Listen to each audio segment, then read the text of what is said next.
Ted, Yeah, who is this? this is Jacob Bryanson. Dr. Jacob? Whoa! Whoa!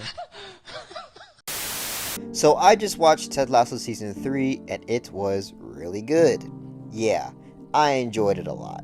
Overall, this show doesn't disappoint and it's a great enjoyment for everyone. I only have good things to say about the show, so get ready. If I could describe Ted Lasso in one word, it would be a lot of words, but I guess we can go for consistency. Seasons 1 and 2 have been a consistent flow of characters, writing, tone, direction, and vision. Ted Lasso continues this form of consistency with Season 3. Ted Lasso Season 3 knows what it is and it doesn't try to do too much. When you watch Season 3, you feel like you left off where they ended in Season 2. It all feels like a consistent flow and I gotta give credit to the writers. This show is very clear on what it wants to be and it knows what it is. It never goes beyond their limits and when they do introduce new subject matter, it's done very well. But we'll get into that later. The character growth in this show is great. There are compelling character arcs and each character does a great job not overdoing their part. The show doesn't try to force characters in the spotlight. Everyone gets a good amount of screen time depending on their role. And when characters are expanded upon, it doesn't drag the story. Each character that gets more screen time adds to the story because it all revolves around a consistent message. A sign of a dysfunctional show is when character arcs don't add anything to the story or don't tie into the overarching plot. All the character arcs in this show work together and it's compelling to watch. For example, Ted learned how to juggle new relationships and is trying to be there for his son, all while coaching a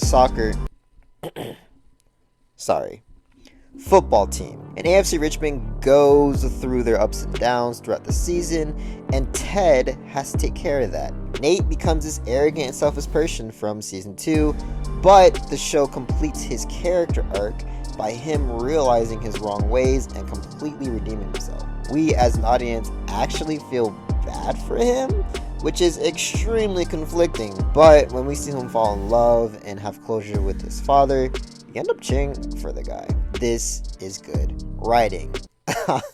Oh man, I'm not even halfway through this video. Oh man, this is gonna be fun.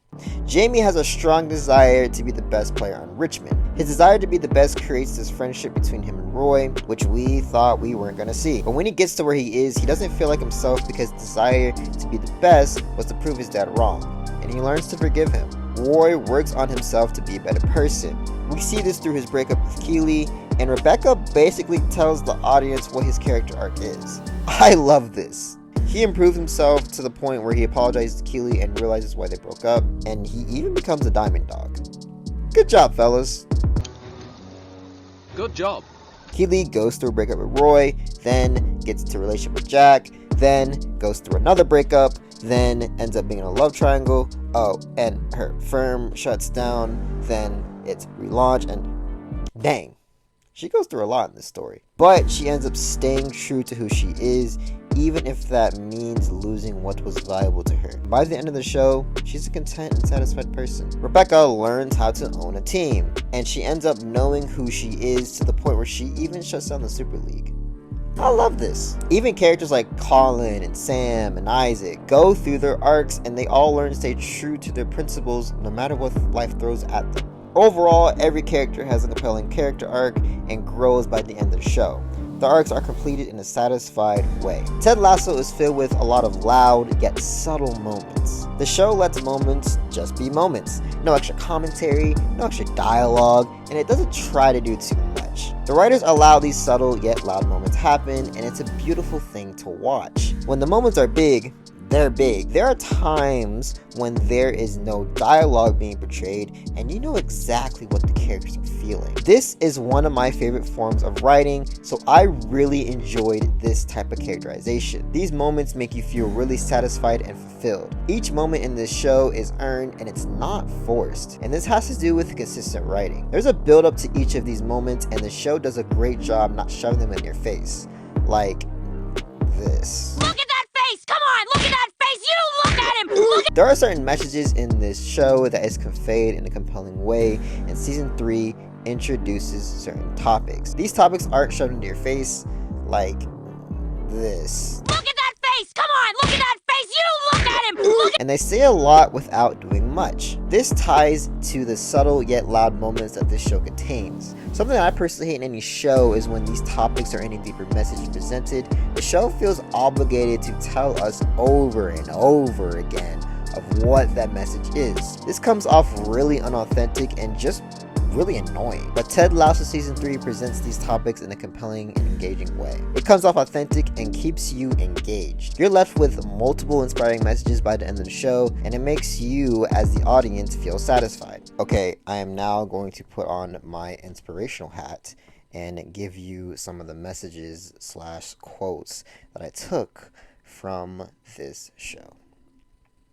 Starting now. Positive and optimistic view of life, even when life gets messy.